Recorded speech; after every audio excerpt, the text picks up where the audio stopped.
Welcome to another episode of Bad Movies Deep Dive. Today we are in for a treat. We are doing Raiders of the Lost Shark from 2015.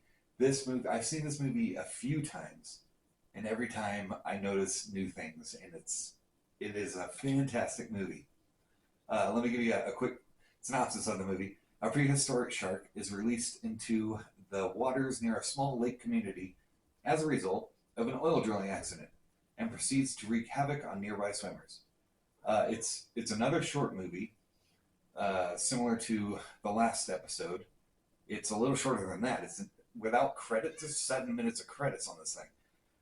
It's an hour and 3 minutes. And if you hear a kitty, it's Shrimpy, and she might hop up on the table. It's a wild eye releasing film, and there she is. It's a wild eye releasing film. And whenever you see the wild eye releasing at the beginning of a movie, you know you're in for a treat. Nope, that's mine. So you're always getting something good out of wild eye releasing, hands down. Directed by Brett Kelly. You might know Brett Kelly from some movies like Jurassic Shark, Ouija Shark, She-Rex, Countryside, Gaslies, that sort of stuff. He's been doing these kind of movies for about 20 years, it seems, back in the mid-2000s, somewhere in there. It was written by David Lloyd and Brett Kelly, and it stars Candice Lidstone as Professor Carly Reynolds. She was in Homicycle. I'm checking Homicycle just for the name alone. That sounds fantastic. Conga TNT. And then now she's actually doing some legit work, I guess you could say. She's made her way into TV movies like Hallmark kind of movies, things like that. So, she's making a career, and that's fantastic. Jessica Huther as May, and I end up calling May the redheaded girl because she has red hair. So I'm not going to call her May. So she's the redhead college kid. She was also in Conga TNT, and I want to say Brett Kelly directed Conga TNT. Now, remember what I said in the last episode? A lot of these groups are tight-knit, and they do a lot of movies together and that sort of thing. And that's the same thing here with this group of people. They do a ton of movies together with the director and the actresses and actors and things like that. So Jessica Huther was in Gaslies also, and Halloween Haunt and Haunt 2 and all that. Lawrence Evanchik, he's the sheriff.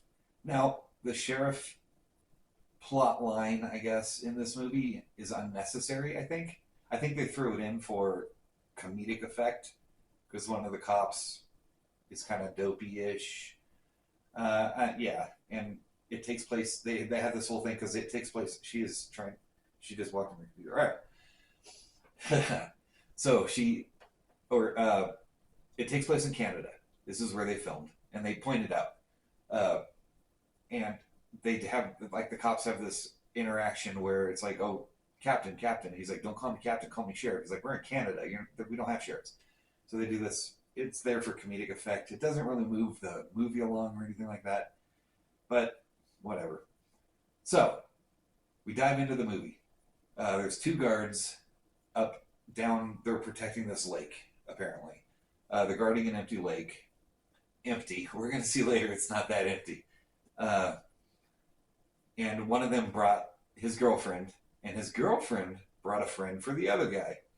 So I guess he's trying to hook up his buddy or something like that, have a little party. Now, one of these guards looks like a giant baby.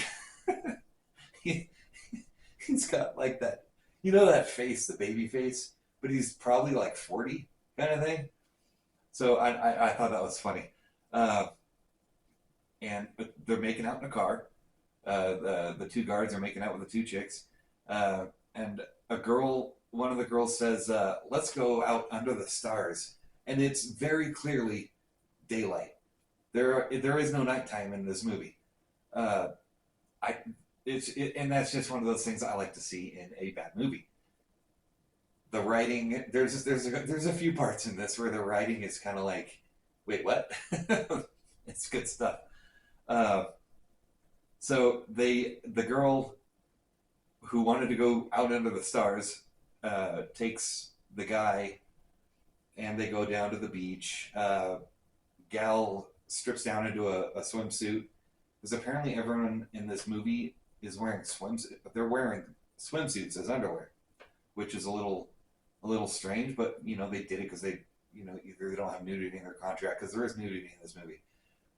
So either they didn't have a contract or whatever. I don't know. It just makes it easier to get through. Let's film it. Let's go, kind of thing.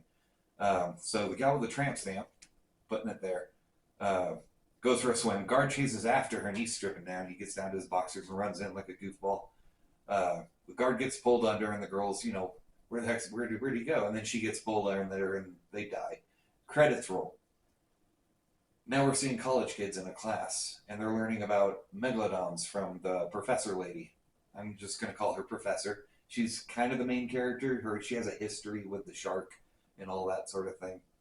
And then we go back to the other guard who was in the car still, and he goes out looking for his buddy with his girlfriend. And they're hungover and everything like that. And the girl says, she's going to freshen up in the lake. So, is she implying she's not fresh? What? Why would you use lake water? What? Okay. So, anyways, she's going to freshen up in the lake, she gets pulled under, and he goes in to try to help her, sort of thing, and everybody ends up dying. They all end up dying. And then we go back to the college students, who are very obviously in their mid-20s, so they're either getting held back or, that whole trope in movies, which is fine. I love it. So the redhead does an expedition dump of the island with the lake, and how some shady stuff had gone on there. Supposedly there were experiments, that sort of thing. We'll go back to some new guards who are looking for the 2 guards who went missing. And it's 2 female guards, and they call in the missing guards to the boss lady. I'm going to call her boss lady. Her name's Janet, but I'm going to call her boss lady because that's how I wrote it. I didn't find out her name until 5 minutes before the movie ended. So yeah, I have her down as boss lady. And the 2 female guards who are looking for the missing guys, they see someone alive in the water, and one of the guards strips down to a bathing suit, because apparently she goes to work with bathing suit underwear on. Strips down to the bathing suit and sees the arm, goes in to try to save it, and it's a false alarm. Turns out the shark was using an arm as bait to try to lure in people, kind of thing, and she gets killed. This is then because of the cops. And the cop running and calling him captain, doing that whole thing with the Canada spiel. So the cops are going to start looking into this. Cut back to the college kids. So there's a lot of jumping to different scenes in this. So I'm trying to keep track of everything that's going on. College kids charter a boat now because they're going to the island to do some research, because they're for their professor or school class or something like that. The boss lady and the professor meet up and are talking in a hotel lobby or something. You can catch, I guess the audio was catching stuff in the background in it, and you can kind of hear it's that either a conference hall or a hotel lobby. You decide. I'll put the picture. And they do a big expedition dump here that they found something in a cave when they were drilling on the island. It was a big shark or something. Yeah. And the acting here, I'm going to try and post a clip.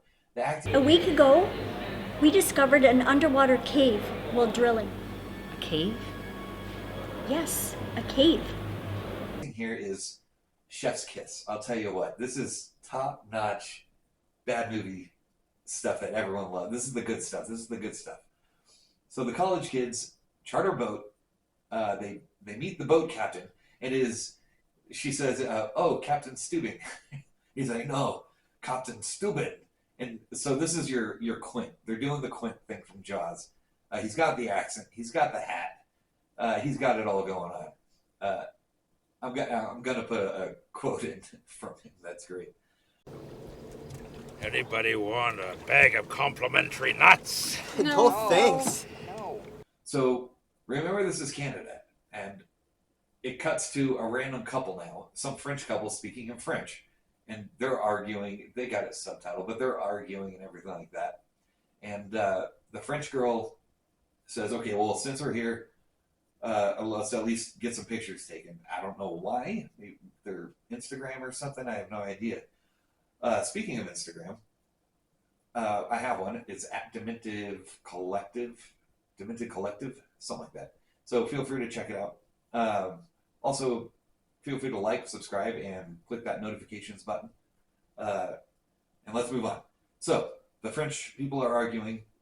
French girl strips down to a thong bikini, and they're doing a photo shoot. And the dude's like super bored, like, okay, this is boring. And there's your R rating right there. Well, there's your R rating right there. She takes her top off, and then he gets all excited and super into it, and everything's, oh yeah, okay, cool. So the French girl's dancing around topless in the water to this rockin' soundtrack, and then shark just eats her. The dude is like, yes, because he hated her apparently. He's super stoked that she got eaten. Then we cut back to the college kids, and they're on the boat, and the girl asks, "Are we there yet?" And no, you're not there yet because the boat's not moving. So when they filmed on the boat here, they didn't bother moving the boat. They just parked it and they just did their filming scenes, kind of thing. I thought that was funny.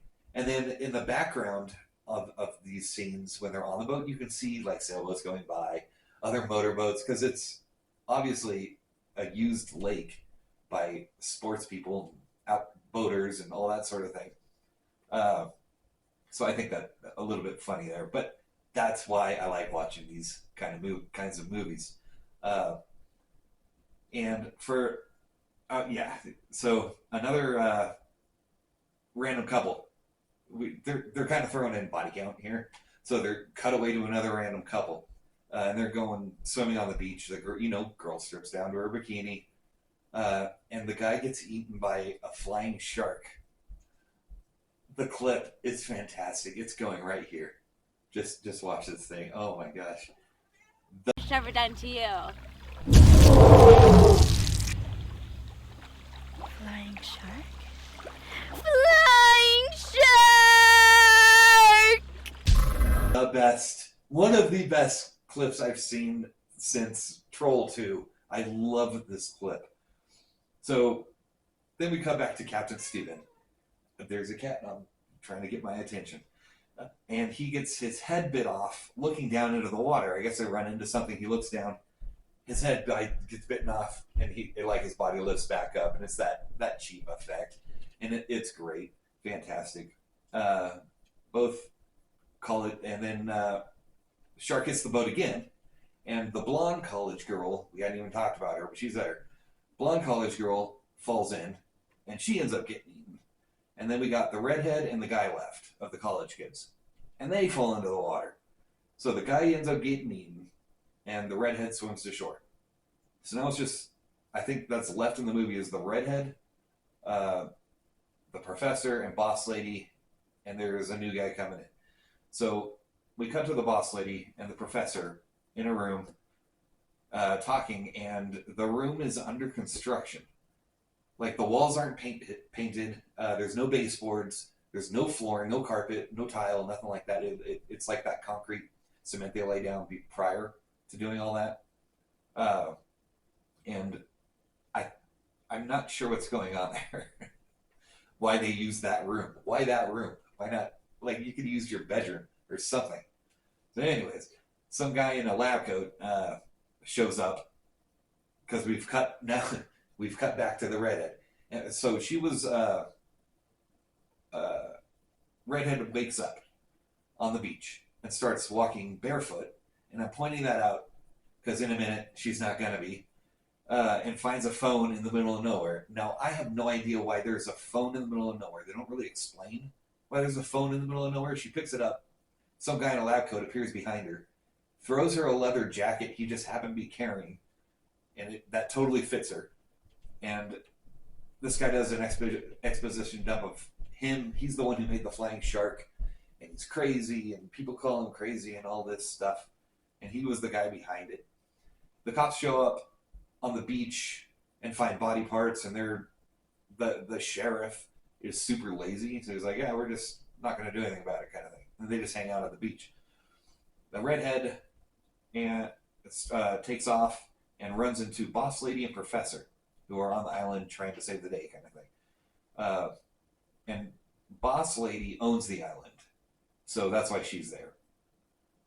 They run off to, they're grouped up. They run off to escape. Redhead is now wearing shoes, and I don't know where she got them. They don't say where she got them. She just happens to be wearing shoes now. She probably just didn't want to run around barefoot because it looks like they're off some trails off of a lake somewhere up in Ontario, so it's probably cold. And it looks like towards the end of filming, it started doing a rain, sleet, snow kind of thing. So they were probably at the end of the season and had to get everything done. The professor does a "Damn it, Janet" reference, and that's how I find out what Boss Lady's name is. So they do a "Damn it, Janet" reference from Rocky Horror. Boss Lady has a gun now suddenly. Oh no, Boss Lady takes the gun from the lab coat guy, because the lab coat guy was going to try to prevent them from destroying the shark, because it's his baby kind of thing. He made it. And Boss Lady gets the gun from him, steals it kind of thing, and forces the professor, you got to go kill this shark. And apparently there's this weird scene where it's the Boss Lady and the lab coat guy, and she's like, I don't know why I left you, and why did we get married, or something like that. And the guy's like, because I said yes. And then the shark kills them. It's out of nowhere. No reason for it. It's hilarious. It's fantastic. Why did I marry you? Because I said yes. The shark's now coming for the redhead and the professor. So the professor throws two or three sticks of dynamite, all wrapped together, at the shark, and it explodes. The blood splatters everywhere. It lands on one of the cops, kind of the goofy cop, like, kind of thing. And then the two gals walk away in the rain, and it ends with a Finn card. Of course it does. Now, this movie, I really like this movie. I would definitely go watch this. It's over on Tubi, because all of the movies I'm going to be watching are on Tubi. Tubi has one of the best libraries of horror selection. Especially if you're into bad movies or independent films or micro budgets, things like that, Tubi's the place to do it. So this one, I would say definitely go check it out. It's not the best bad movie I've ever seen, but it's not the worst. It's a fun time. You're gonna have fun. It's got your R rating if you're looking for that. It's got cheap effects and violence and all that. It's a shark movie. I mean, what do you want? And it's called Raiders of the Lost Shark. You can't really pass up on a movie called Raiders of the Lost Shark. That's a fun play right there. So that concludes this episode. If you're looking for longer form videos of good movies, you can check out my other channel. I do some long videos with my buddy Gare. We do, good movies, I guess. Shaun of the Dead, Return of the Living Dead, A Green Inferno by Eli Roth. That was a fun one. Yeah, feel free to check that out. And I will see you next time.